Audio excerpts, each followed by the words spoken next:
continuar donde nos habíamos quedado, que es aquí. Entonces estamos viendo una introducción a la filosofía política. ¿Eso qué significa? Ver aspectos generales de la filosofía política. Hemos comenzado viendo distintas definiciones de la filosofía en general y cómo el tema político aparece como un aspecto secundario y en algunas definiciones, las del marxismo, como un aspecto principal, al grado que los marxistas consideran que la filosofía es política, es decir, supone la asunción de una posición que enfrenta a otras posiciones y es una posición transformadora de la realidad y que conduce a procesos revolucionarios. Entonces, hemos visto cómo hay definiciones epistemológicas, metafísicas, éticas de la filosofía, pero también hay varias definiciones políticas. Y es justamente desde Marx y con sus seguidores que se consolida esta manera de entender la filosofía como política. Vamos a continuar ahora viendo los distintos sentidos que tiene la política. Es decir, el término política no es unívoco, ¿no? Siempre hay distintas maneras de entenderlo. Podemos decir que en cierta medida es polisémico, tiene varios significados, eso significa polisémico, ¿no? Y cabalmente, de acuerdo al contexto en que uno hace referencia a la política, se la entiende de una u otra manera. Pero en general podemos establecer diferentes ámbitos o distintos sentidos que tiene la política. Y eso nos va a permitir también precisar mejor el concepto de filosofía política. Hasta ahora hemos visto que desde el punto de vista de la filosofía hay concepciones que la asumen como política plenamente por sí misma. Y ahora vamos a ver desde el punto de vista de la política qué tiene relación con la filosofía política, otra manera de abordar el tema, pero haciendo hincapié en este caso al concepto polisémico de política. Aquí, como ven, hay tres columnas que evidentemente son diferentes y que muestran tres sentidos, cada una un sentido de la política.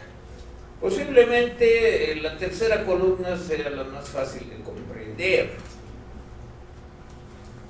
que es la política en cuanto a lo que protagonizan los políticos, particularmente los líderes, los revolucionarios, los que tienen poder, pueden ser líderes militares, líderes en el gobierno, que tienen, por ejemplo, una dinastía hindú, esta fotografía, y eventualmente también otro tipo de actores, ¿no? Sin mayor relevancia de algún líder. ¿Quién fue el líder de la caída del muro de Berlín? Ha habido algunos que han influido, ¿no? Por ejemplo, Gorbachev, Ronald Reagan, pero no se puede decir que eso haya sido un acontecimiento político de una persona o de dos o tres, o tal vez un número mayor.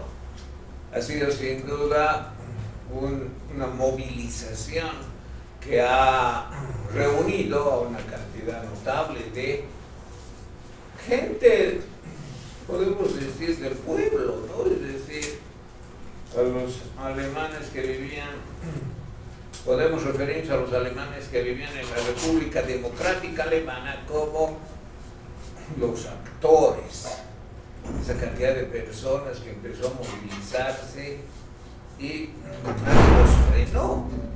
Había la posibilidad de que la guardia empiece a disparar, ¿no? Y hubiera sido una masacre, pero no lo hizo porque la situación era tan difícil para la RDA que finalmente en poco tiempo, pocas horas, se consumó un hecho político.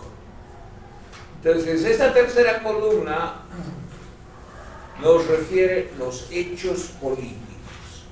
¿Cuáles son esos hechos políticos? Sin duda, los que marcan cambios, cambios en el poder, cambios en el sistema, cambios en la economía, cambios en los gobernantes,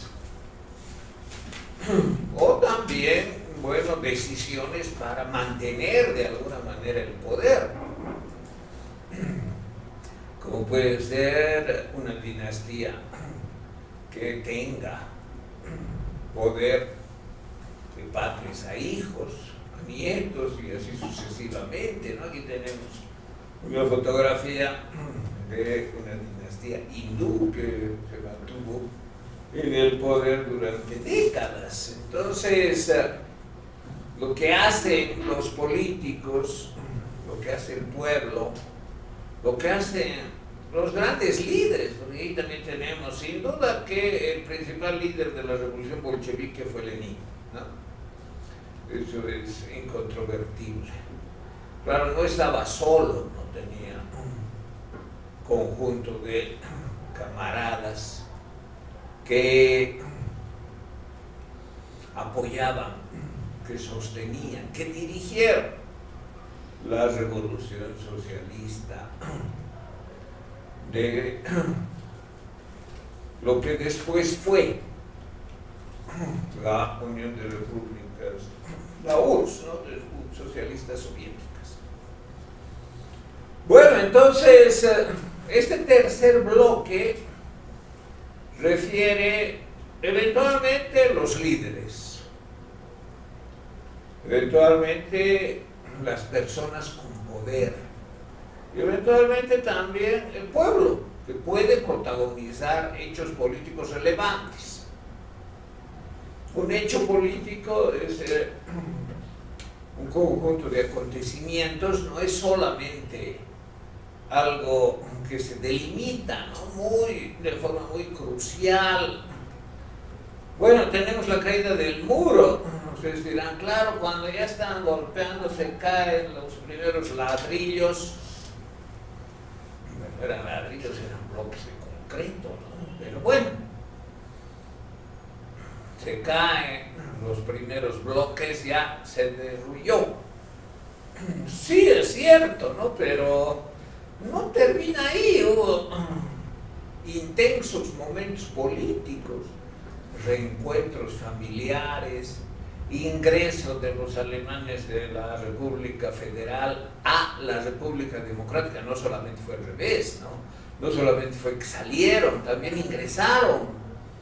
Y claro, la conmoción mundial. Entonces los hechos no se reducen a unos cuantos minutos. La Revolución Rusa no duró unos pocos minutos. Todavía mucho después de octubre de 1917 hubo acontecimientos importantes, incluso el asesinato de la familia Romanov, ¿no? Era parte del proceso revolucionario que fue sangriento, sin duda. no fue algo, diríamos, pacífico, ¿no? Fue convulsionado, violento. La caída del muro fue relativamente pacífica, fíjense. Entonces, la violencia no marca el hecho político, pero es muy probable que cuando haya violencia política, haya también importantes hechos políticos. Es decir, un hecho político, si está asociado con la violencia, sin duda que es relevante. Hace pocos días, creo que ayer, han asesinado a otro líder en Ecuador, no sé si se han enterado. Primero asesinaron a Fernando Villavicencio, porque se perfilaba como un luchador contra la corrupción. Eso que falta tanto en países de Latinoamérica, ¿no?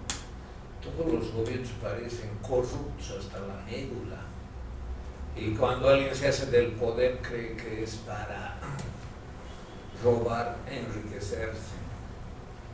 Y claro, que aparezca alguien de una sola pieza que va a luchar contra los corruptos, ocasiona urticaria entre los corruptos. Y claro, si eso está asociado al narcotráfico, a gobiernos que se han caracterizado por la corrupción, termina así. Entonces, los dos hechos, asesinar a un candidato, asesinar a un asesor, son pues hechos políticos. Entonces, fíjense, cuando hay violencia política, y es que es violencia política, no es, digamos, que querían asaltarlo y por eso lo mataron, ¿no? Los mataron por lo que representaban políticamente. ¿Qué representaban políticamente? ¿Qué representaba Villavicencio políticamente? La posibilidad de que alguien llegue al gobierno y cambie la manera de gobernar. Siempre timorata, siempre débil, tibia y a veces coludida con la corrupción. Entonces, matarlo es un hecho político, sin duda. Entonces, una característica que podemos señalar de los hechos políticos es que si hay violencia política, sin duda que son hechos políticos relevantes. Pero también puede haber hechos políticos trascendentales, es decir, que van a cambiar algo estructural, como el socialismo. Fíjense, en noviembre del año 89 cayó el muro, aquí tenemos una foto. Y ese hecho político no ha terminado. Bueno, ya derruimos el muro, nos integramos, reconocemos a nuestros parientes de uno y otro lado, también implicó la desaparición. Hola, David. La desaparición del gobierno, ¿no? De la RDA. Honecker era el secretario, ¿no? General, creo que se llamaba, del Partido Comunista de la República Democrática Alemana. Y claro, desapareció todo eso. Y ahora, fíjense cuánto tiempo, ¿no? Son 33 años. Bueno, todavía hay alguna diferencia entre los barrios, no se nota que este barrio era de la Alemania socialista, en cambio aquel siempre ha sido las ciudades, ¿no? Estoy hablando de Berlín, por ejemplo, donde cayó el muro, ¿no? Pero en otras ciudades son típicamente del sector federal o, por ejemplo, o del sector socialista, toda la parte del este, ¿no? Potsdam, por ejemplo, ¿no? Entonces, todavía hay algunas características que evocan esas diferencias, pero bueno, ha cambiado bastante. Entonces, hay hechos políticos trascendentales, eso significa que van a cambiar la estructura, que van a definir las próximas décadas de la sociedad, del poder, la estructura que se configure, no solamente política, también económica, fíjense, también social, y con otras características de impacto, ¿no? Por ejemplo, aspectos étnicos, aspectos sociales.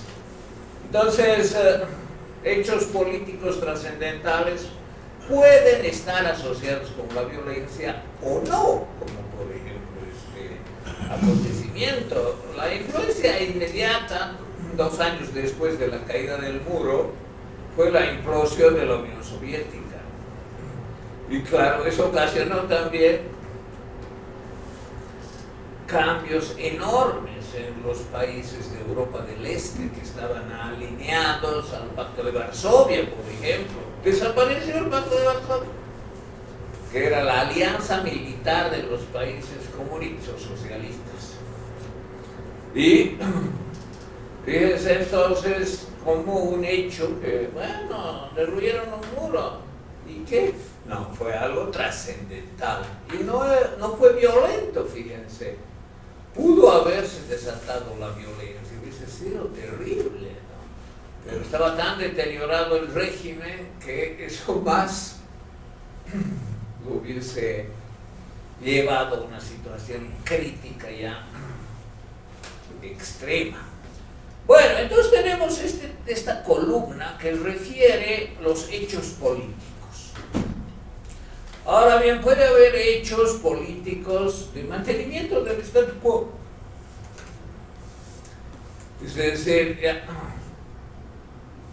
hay una gran manifestación popular, hay descontento, muchos exigen cambios, pero yo que tengo el poder actúo de manera de neutralizar esos impulsos, esas fuerzas políticas. Y en ese sentido hay hechos políticos conservadores.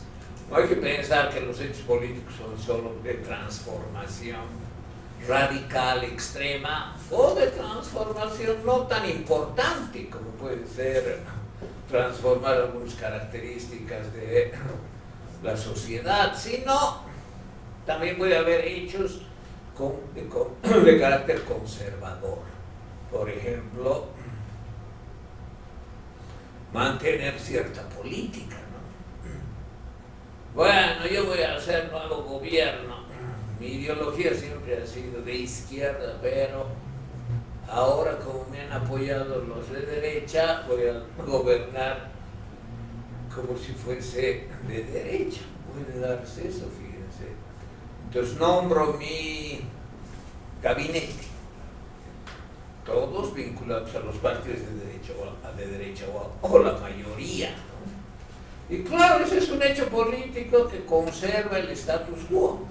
No es un hecho político que va a transformar algo, pese a que yo había declarado que cuando llegue al gobierno voy a hacer cambios sustantivos, etcétera, etcétera, ¿no? Todo termina en demagogia. Entonces es un hecho político que en realidad muestra el deseo de conservar lo que ya está dado. Es también un hecho político, claro. Bueno, entonces en esta columna tenemos los hechos políticos trascendentales o que van a tener fuerte impacto o relativamente triviales, ¿no? Es decir, hechos no tan relevantes, que no tienen tanta importancia. Hechos políticos se pueden transformar las estructuras o conservarlas, no necesariamente transformarlas. Hechos políticos que están asociados a la violencia o no. Ahora, como hemos dicho, si hay violencia política, con seguridad que son hechos políticos importantes. Los cambios de gobierno también son hechos políticos, fíjense. Pueden ser un tanto banales, es decir, sin mayor relevancia, continuidad, por ejemplo, de un régimen, o pueden ser importantes, ¿no? Lo que ha pasado con Milei es un hecho político, gracias a Dios, destacado, ¿no? Los argentinos siempre han votado, a veces de una forma muy notoria, por el peronismo. Pero hace pocos días, el domingo, en las primarias, optaron por la ultraderecha, ¿no? Ni siquiera un partido, un candidato neoliberal moderado, sino un candidato extremo. Ahora, claro, aparecen los análisis, ¿no? Al margen de los análisis correctos o no, ese es un hecho político importantísimo en la historia de la Argentina. Es casi seguro que el peronismo ya no va a ser gobierno en octubre. Octubre es, ¿no? La elección. Fíjense, estamos muy próximos a que se consuma lo que ya se ve. Es decir, ya ha habido un hecho político, pero va a haber otro todavía más trascendental en octubre, cuando Milei gane, y eso es lo más probable. Entonces, los hechos políticos pueden ser de distinta naturaleza y además pueden acumularse, es decir, se da uno y después otro todavía mayor y otro mayor, y así hay un proceso de acontecimientos, hechos políticos relevantes para la historia de un país, una sociedad, etc. Bueno, esa es la política. Toda vez que hablaba de hecho político, estoy hablando de la política. Lo que hacen los políticos, lo que hacen los pueblos, lo que hacen los gobernantes, que puede ser violento o no, que puede ser trascendental o no, que puede ser conservador o no, y que va a influir sobre la historia de ese contexto. Hay otros dos sentidos de la política, ¿no?, que están aquí en las dos primeras columnas.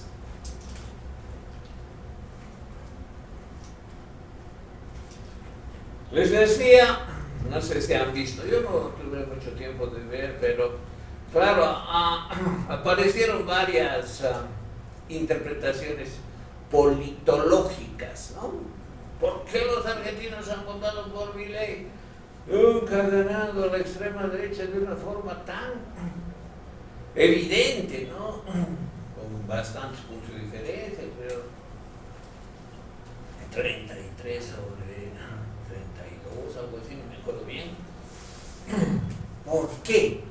Ahí aparecen, ¿no?, los politólogos que estudian para eso, claro. Estudian para explicar por qué y cómo sucede algo. ¿Por qué ha pasado eso? Y todos, de una u otra manera, lo poco que yo he escuchado, hace referencia a la inflación.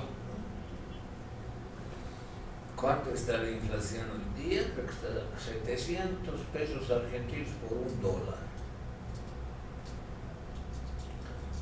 Yo tuve ocasión de ir a la Argentina hace un año y pocos meses.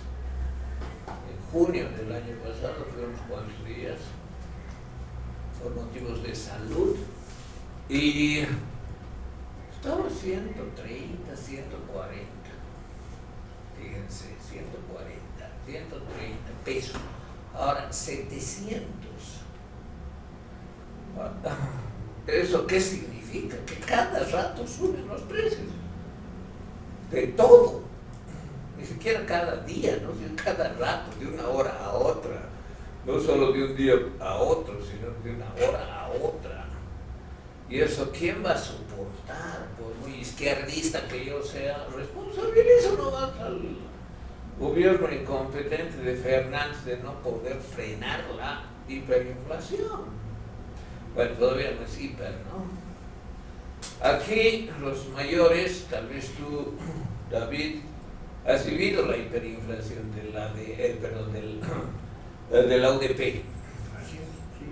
el año especialmente 82, 83, 84.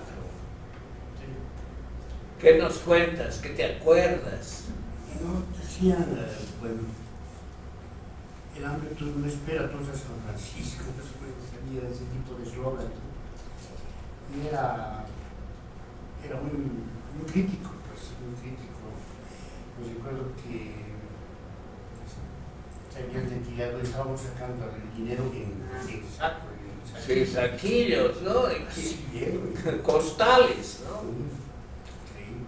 Estos fajos de billete que tienen 1000 billetes, conocen, ¿no? Que hay en los bancos, que son de ese tamaño. Así era un sueldo. Y a veces un sueldo era 3 de esos, ¿no? Cada minuto. Y la mitad de eso, del fajo, así la décima parte servía para comprar un huevo. Así era. Había que pagar incluso con bonos de cheques de, no me acuerdo el nombre exacto, pero no eran billetes, eran cheques, ¿no? Es decir, una moneda tan rara. Y claro, para comprar un huevo había que pagar 3.000 bolivianos, así de fácil era, ¿no? Y después, claro, uno ganaba millones, todos éramos millonarios, ¿no? No había posibilidad de comprar pan. El precio de los huevos es un indicador muy importante en toda economía. Los economistas siempre se fijan en eso, ¿no? El precio de los huevos. Y obviamente la carencia o existencia.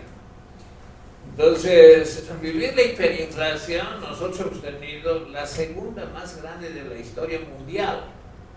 Primero estaba Alemania, ¿no? En la época de la Segunda Guerra Mundial.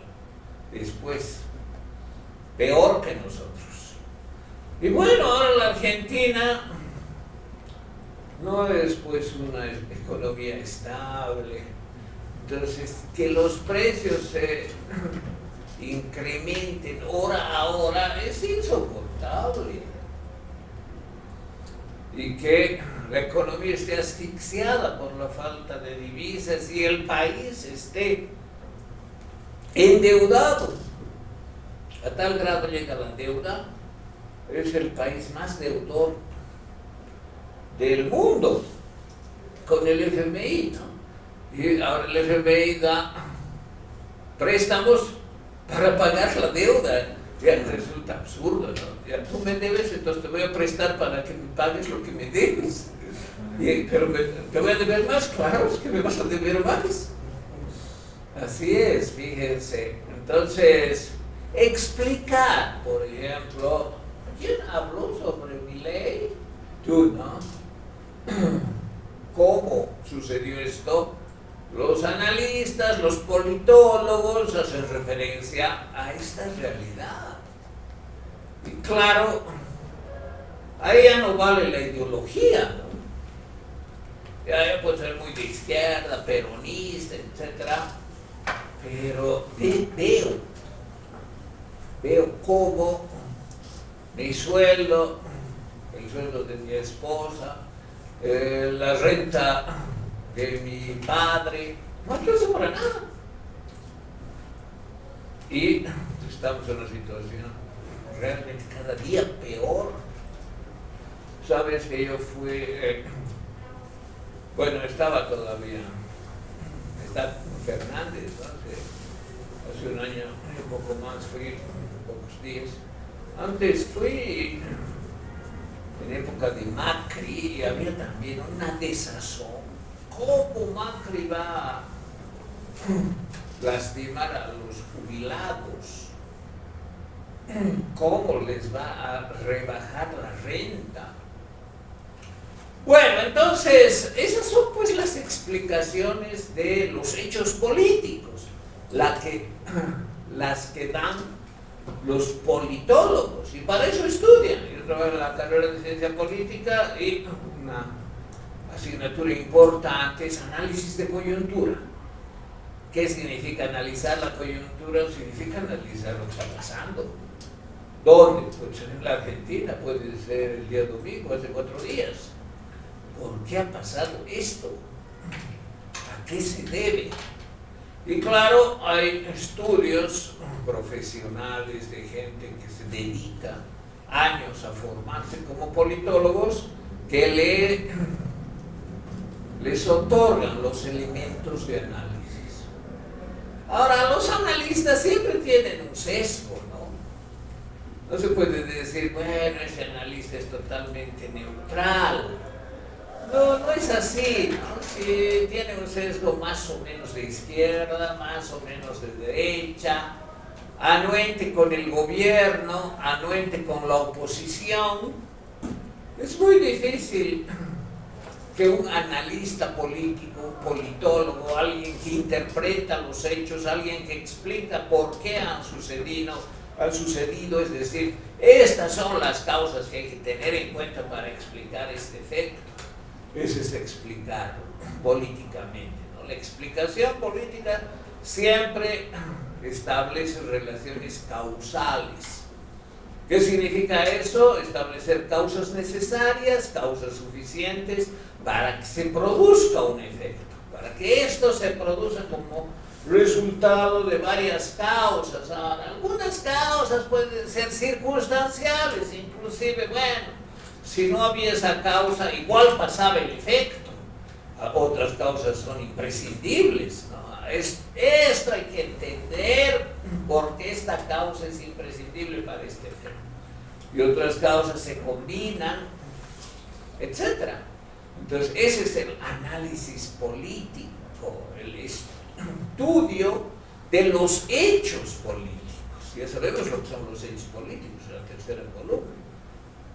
Y cuando aparece un politólogo y explica cómo, por qué, está muy bien, ¿no? Es un esfuerzo intelectual, pero también hay sesgos de cierta proclividad del politólogo a una ideología, a un partido, a algún líder. Claro, eso va en detrimento del propio analista, ¿no? Porque, bueno, un analista comprometido con un gobierno, que sea salamero con un líder, ya cuando le escucha del auditorio, ya no le toma en cuenta, porque sabe que lo único que va a hacer es defender, tratar de justificar, ya pierde credibilidad. Y algunos, claro, tratan de mantener cierta ecuanimidad, a veces critican a un líder A veces a un líder B, otras veces los defienden, entonces tratan de mostrar cierta objetividad, lo que está muy bien, ¿no? Hay que tratar de que los politólogos sean objetivos, ecuánimes, pero eso es muy difícil de lograr, pero por lo menos hay que hacer el esfuerzo. Los politólogos también analizan las ideologías, ¿no? Sí, claro, porque este es peronista, ha realizado esto, por ejemplo, dice un politólogo, ¿no? Entonces analizan los hechos políticos relacionándolos también con las ideas políticas. No es solo una descripción, sí, a tal hora sucedió tal, en octubre de 1917, tal día en Moscú, no es una cronología. Le puede servir la cronología, pero el analista, el politólogo, tiene que explicar los hechos de una manera más profunda que simplemente un relato cronológico. Entonces, lo mismo de la caída del muro, que hemos visto que es un hecho político trascendental, ¿no? Y claro, siempre hay que ver hasta dónde llega mi explicación. Mi explicación va desde el 89 hasta el 91 y 92, como la implicación de la implosión de la URSS. Muy bien, yo soy politólogo y estoy explicando ese proceso para mostrar las causas, para comprender cómo se ha dado y cuál ha sido su impacto hasta ese momento. Después ha habido impacto, claro, todavía hay, pero eso yo ya no abarco. Entonces es siempre deseable que el politólogo establezca una delimitación espacio-temporal de lo que explica. Yo doy clases de metodología para hacer investigación de trabajo de grado, es decir, para que se titulen los que estudian ciencia política. Y claro, lo primero que hacen cuando preparan un proyecto de grado es delimitar dónde y cuándo.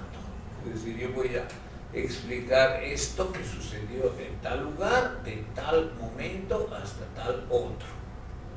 Entonces hay siempre una delimitación espacio-temporal y nunca los hechos son solo descritos. El politólogo no solo describe, eso hacen los periodistas, ¿no? El trabajo periodístico en general es solo descriptivo, es decir, dice lo que ha sucedido o lo que está sucediendo hoy día, ¿no? Pero eso es las transmisiones en vivo. Pero también ahí hay sesgos, ¿no? No hay que pensar que porque es una transmisión en vivo no tiene sesgo, ¿no? Hay sesgos, incluso en la descripción, incluso en la transmisión en vivo. Pero los periodistas pueden quedarse ahí, los politólogos no.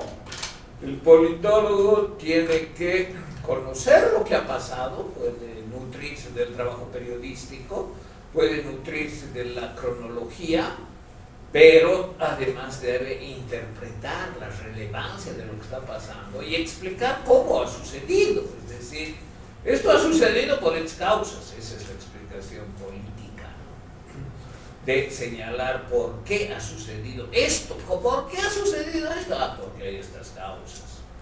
Entonces, los politólogos además pueden abarcar, fíjense acá, ¿no? He puesto dos ejemplos que van más allá. El feminismo europeo, 250 años, fíjense. Y claro, para explicar el feminismo europeo hay que tener recursos de historiador, además 250 años es bastante, ¿no? Y hay que tener conocimientos teóricos de politología, de ciencias políticas, hay que tener criterios de evaluación de los procesos y claro, ofrecer explicaciones de cómo y por qué ha sucedido algo. Entonces, ese es también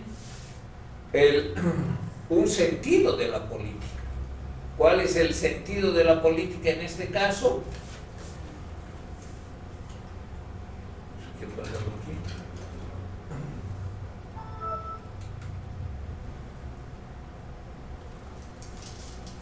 Es explicar cómo y por qué suceden los hechos políticos.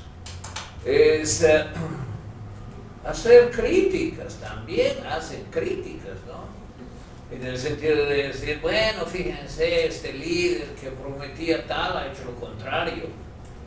Es decir, no es solo explicar cómo, por qué sucede, y obviamente para eso se nutren de la descripción de qué sucede, sino también pueden asumir posiciones críticas, y eso es en general muy saludable, ¿no? Desde el punto de vista intelectual. Nosotros que estudiamos filosofía, pienso yo que debemos valorar mucho el pensamiento crítico, porque es el pensamiento, el enfoque que no permite que algo sea concebido como definitivo y que todos tenemos que como rendir pleitesía a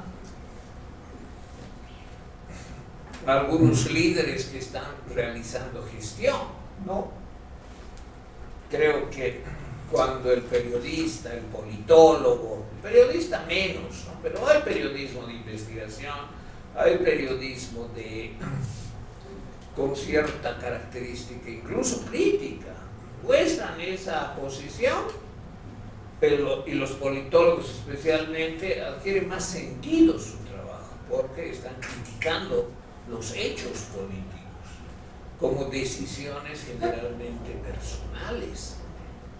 Porque, bueno, a veces puedes criticar las decisiones de un partido, no solamente, pero en realidad eso también está vinculado a lo que hacen las personas, ¿no? No es que algo surge como si viniera del partido y ese es un ente incuestionable. Bueno, entonces la política es también la producción de análisis, de ideas, de explicaciones, de teorías que muestran lo que ha sucedido, cómo ha sucedido, por qué ha sucedido, qué relevancia tuvo lo que sucedió y sus implicaciones, consecuencias, antecedentes, etc. Siendo especialmente un trabajo de los politólogos. La política como el desarrollo intelectual del trabajo politológico. Segunda columna. Y la primera, esta sí está relacionada con la filosofía política, ¿no? Es la producción de ideas sobre la política.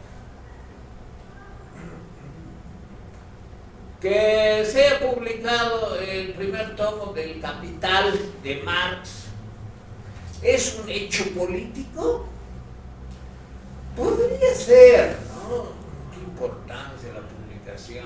Bueno, ya. Pero más allá de que ese hecho sea significativo, la primera edición en alemán,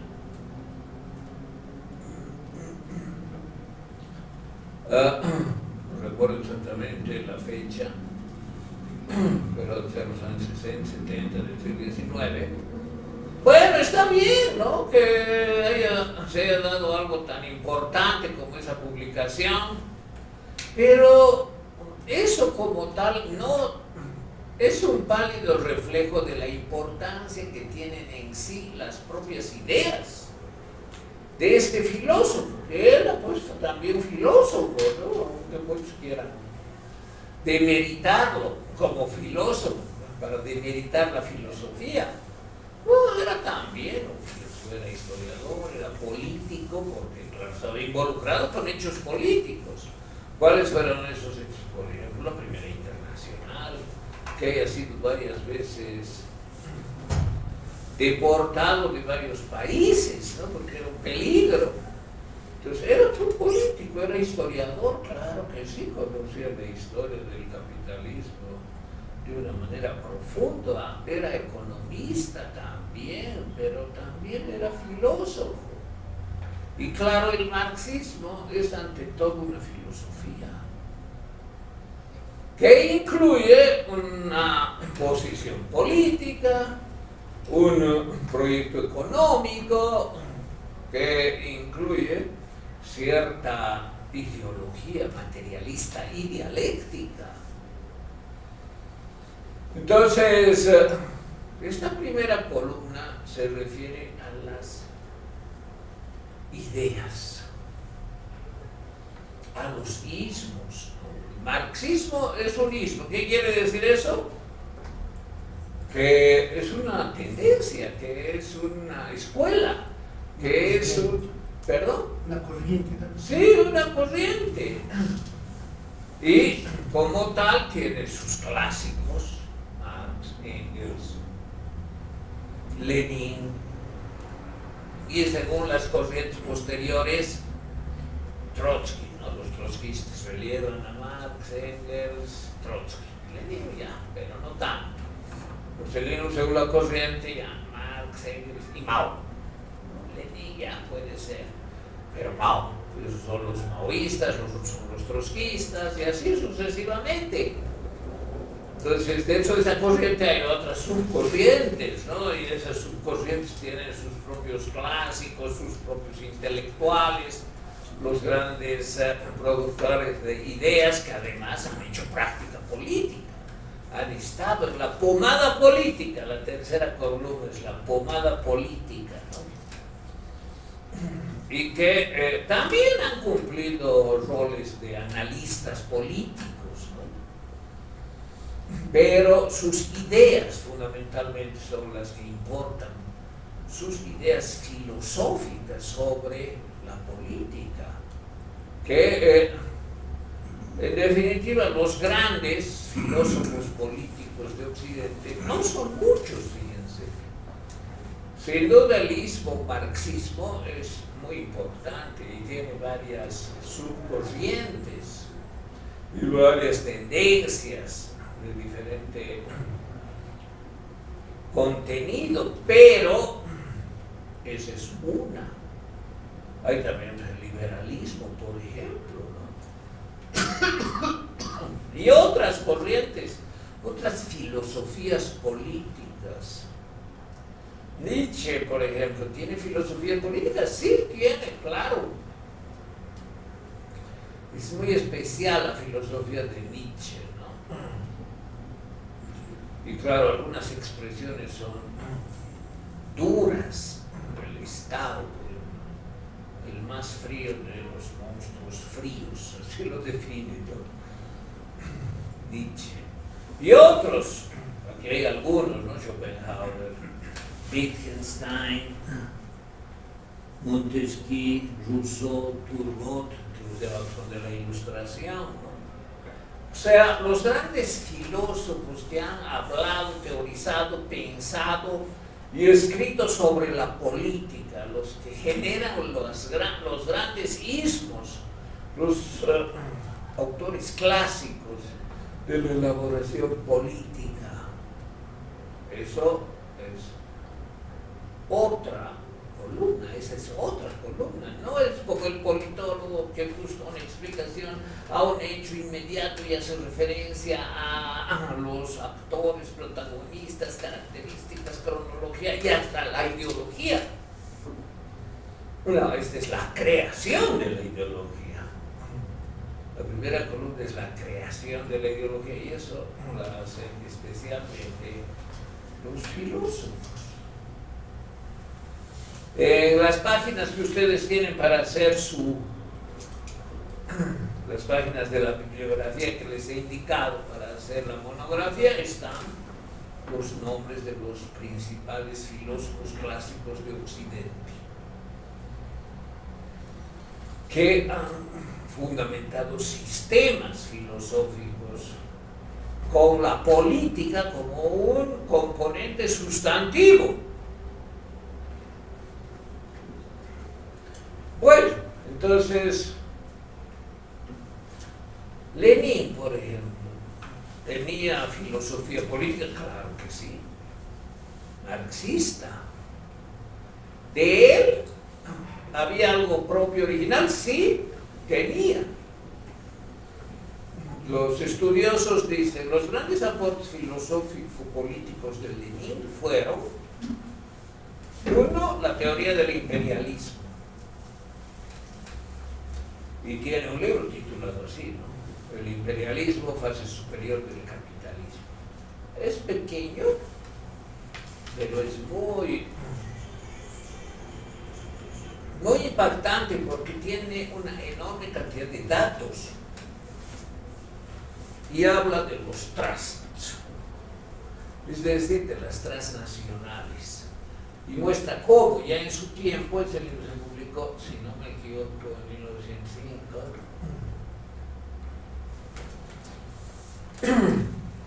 ya existía un monopolio a nivel global, por ejemplo, de las finanzas o de grandes transnacionales, industriales, pero más el capital financiero.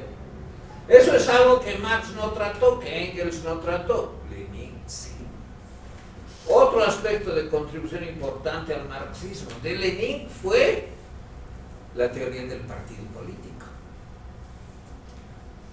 que Marx y Engels no la desarrollaron profundamente, pero Lenin sí. Entonces, fíjense, así avanza la filosofía política. Los grandes creadores de las ideas políticas no hacen todo desde cero, sino continúan la labor de quienes consideran teóricos, pensadores que, por decir así, dan en el clavo, ¿no? Es decir, Marx y Engels no se equivocan. Marx y Engels han desarrollado las bases de una concepción filosófica de la realidad para la transformación política. Pero claro, lo meritorio de Lenin es que además fue un actor político, no solo un teórico filósofo de la política, como Marx también, no tan relevante, pero también fue, y Lenin fue, al grado que muy poca gente conoce el detalle de la obra filosófica de Lenin. Más conocen sus libros de coyuntura, ¿no?, que también son relevantes. Algunos dicen hay otra contribución importante y es la teoría del Estado. Y dar libros como ¿Qué hacer?, en torno a la primera revolución que se frustró a inicios del siglo XX, 1905 creo que fue, también es relevante. Entonces fíjense que en algunas tendencias los filósofos, incluso clásicos, son también políticos como actores.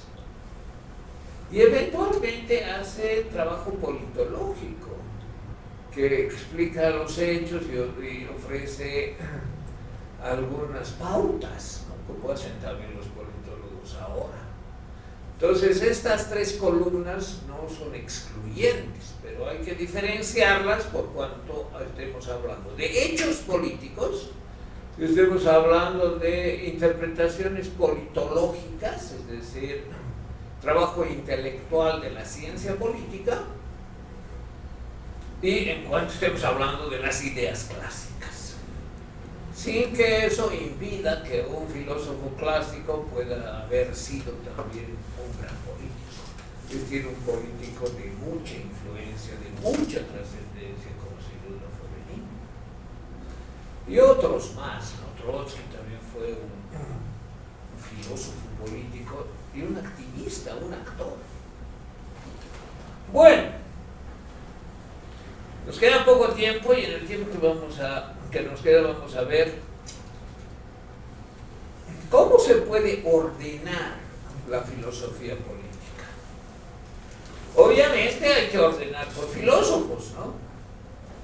Y los filósofos tienen obras y pertenecen a ismos, es decir, han generado ismos y han fortalecido ismos, es decir, corrientes. Y están en las épocas. Podemos hablar de la época, por ejemplo, antigua, del medioevo, de la época moderna, de la época contemporánea, que es una división histórica usual, ¿no? Podemos hablar de una gran cantidad de ismos que incluso trascienden las épocas. No es necesario sacar fotos, les voy a pasar, si hoy acabamos, todas las diapositivas. Si quieren pueden sacar también. Y fíjense, aquí hay una lista, ¿no?, que les decía, en la bibliografía tienen la lista, aquí también tienen la lista. ¿Cuáles filósofos han hablado algo de política sin que necesariamente hayan creado un ismo? También puede ser que lo hayan creado, ¿no? Son más o menos unos 60 en la historia de Occidente, los filósofos políticos. Y aquí está según la época, ¿no? ¿Y cuántas escuelas hubo? Este es el número de escuelas o de ismos en cada etapa, ¿no? Por ejemplo, en el medioevo hubo poco porque había demasiado dogmatismo, entonces las escuelas fueron ante todo dogmáticas.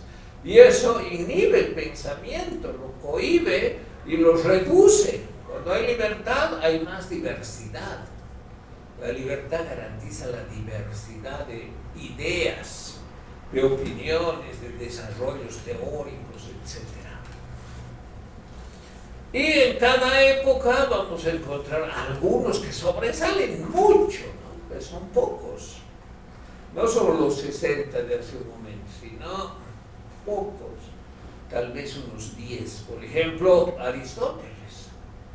Entonces, ¿quién fue Aristóteles? Fue un filósofo de la etapa clásica de la filosofía griega. ¿Y fue un filósofo político? Sí, porque escribió una gran cantidad de textos sobre política. El que conocemos se llama La Política hoy día, pero hay otro que se llama La Constitución de Atenas. Y algunos libros de ética también hacen referencia a la política, porque la política para él está relacionada con la ética. Entonces, si hay que estudiar a los filósofos políticos, bueno, pues hay que comenzar por los más importantes, por los clásicos, por los relevantes, y en un semestre no vamos a poder hacer eso, ¿no? Vamos a tener que estudiar con relativa profundidad los autores que ustedes están leyendo, los autores que han elegido, que son clásicos, que son filósofos de la política, o filósofos políticos, o filósofos de la filosofía política, relevantes, clásicos, y hay que leer sus obras, tal vez no completas, ¿no? Pero sí algunas partes. Y también pueden ayudarse con la inteligencia artificial. Entonces tenemos un autor clásico relevante, Aristóteles. ¿Cuántas obras ha escrito sobre política? Se tienen 2 específicas, pero otras varias relacionadas, como la ética Eudemo, la ética Nicómaco, que tienen elementos políticos. Ya, muy bien. Pero además se dice que Aristóteles y sus colaboradores escribieron alrededor de 50 libros perdidos hoy día, similares a la Constitución de Atenas. Entonces esos perdidos, bueno, muestran que para este filósofo y su escuela, el Liceo y sus colaboradores y discípulos, la política era muy importante. Si no, no hubiese escrito tantos libros de las diferentes polis, pues la Constitución de Esparta, la Constitución de Tebas, y así de 50, perdidos lamentablemente. Pero bueno, fíjense entonces lo que representa estudiar a uno que ha vivido en la antigüedad, en una época determinada y que escribió muchísimo, tiene alrededor de, aquí está, fíjense, 150 textos, ya lo que serían unos 50 volúmenes actuales, de 250 páginas más o menos. Y además hay que ubicar dónde está la política para ese autor. Y claro, la política es una ocupación intelectual, estamos hablando como filósofo, ¿no? Estamos hablando. ¿Tuvo relevancia, protagonismo Aristóteles desde el punto de vista político? Sí, pero no fue gran cosa, ¿no? ¿Cuál fue su relevancia política? Haber sido el maestro de Alejandro, sin duda, ¿no? Esa ha sido su relevancia política, porque él, como tal, nunca ocupó ningún cargo de basileus, de rey o de lo que sea, con poder. Tampoco se sabe que haya ejercido algún asesoramiento salvo a Filipo de Macedonia y evidentemente formando a su hijo, Alejandro Magno, ¿no? Entonces ha tenido influencia y protagonismo político desde ese punto de vista. La educación también es cierta influencia política, cierto protagonismo político, porque la educación lidera, porque la educación emancipa, porque la educación forma líderes de verdad, no demagogos de cuarta, ¿no? Que se ríen de su propio cinismo y se ríen del pueblo que les cree. Entonces, fíjense, hay que ubicar qué es la política para este filósofo. Ahí, en el caso de Aristóteles, la política es una ocupación de la ciencia o de la filosofía, era lo mismo en la antigua Grecia, de una disciplina práctica. Y las disciplinas son teoréticas, o teóricas, prácticas y poéticas, o poéticas, que quiere decir creativas, ¿no? Entonces, lo primero que hay que comprender es dónde ubica este filósofo la política y cómo hay que estudiarla y qué ha escrito al respecto. Y después de hacer todo eso, haber leído sus obras, que en este caso son, fíjense, una enorme cantidad, bueno, hay que estudiar. Y así pasamos a otro, ¿no? Santo Tomás de Aquino, por ejemplo, o Maquiavelo, y así. Entonces, en un semestre, claro, hay que concentrarse en algunos, los que ustedes han elegido, lo que yo más o menos podré profundizar en alguna medida, y finalmente la opinión que cada uno de ustedes se forme sobre estos filósofos. Por otra parte, se puede estudiar la filosofía política a partir de la división de la filosofía. Aquí tenemos una división que hace Johannes Hesse, que seguramente ustedes lo han escuchado, es bastante conocido este libro, Tratado de Filosofía. Otro también tiene sobre teoría del conocimiento, que es mucho más difundido. Pero este libro, que son 3 tomos, yo tengo uno solo de casi 800 páginas, pero bueno, hay también obviamente en internet, ¿no? Hay que ver, según este autor, dónde podría estar la filosofía política. Él divide la filosofía en 3 grandes ámbitos y da lugar a que haya otro ámbito que sea una aplicación especializada de la filosofía. Ahí estaría la filosofía política, ¿no? Entonces, la filosofía política puede hacer referencia a contenidos, por ejemplo, de la antropología filosófica, pero no hay que confundirla con la antropología filosófica. La filosofía política puede hacer referencia a contenidos éticos. La ética no es lo mismo que la moral, ¿no? Está bien que la gente ingenua cree que es lo mismo, porque no sabe nada de filosofía. Es como confundir la biología con la vida. No puede decir, este mono tiene mucha biología. No puede decir eso, ¿no? Es el mismo error de decir, esta persona no tiene ética, esta persona no tiene moral. Eso es aceptable, ¿no?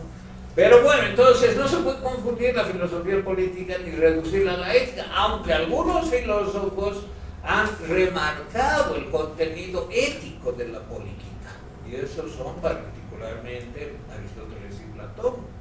Entonces,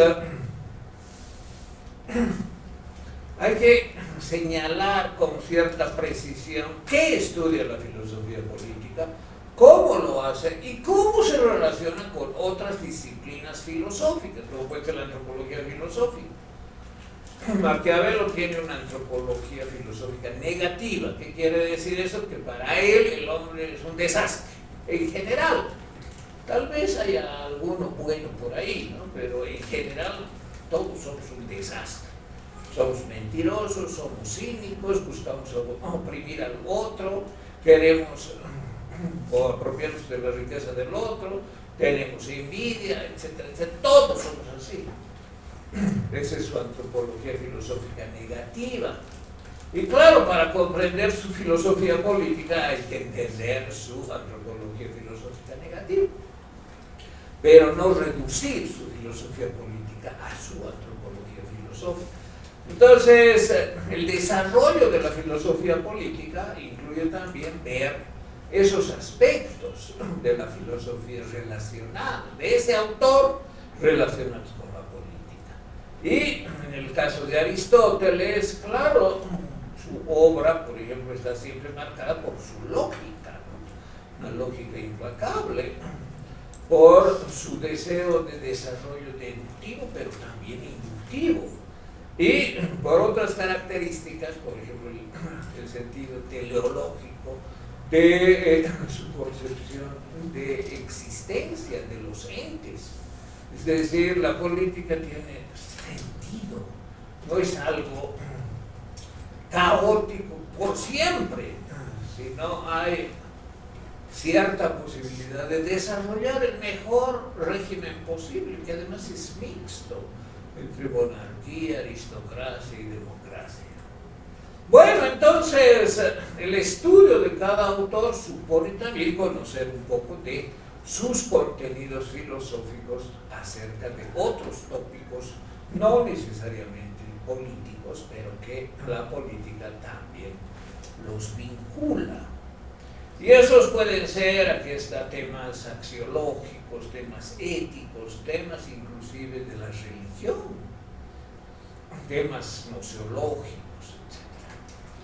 Bueno, ya hemos terminado un poco rápido la última parte, podríamos detenernos un poco más, pero esta es el primer bloque de diapositivas que yo voy a poner.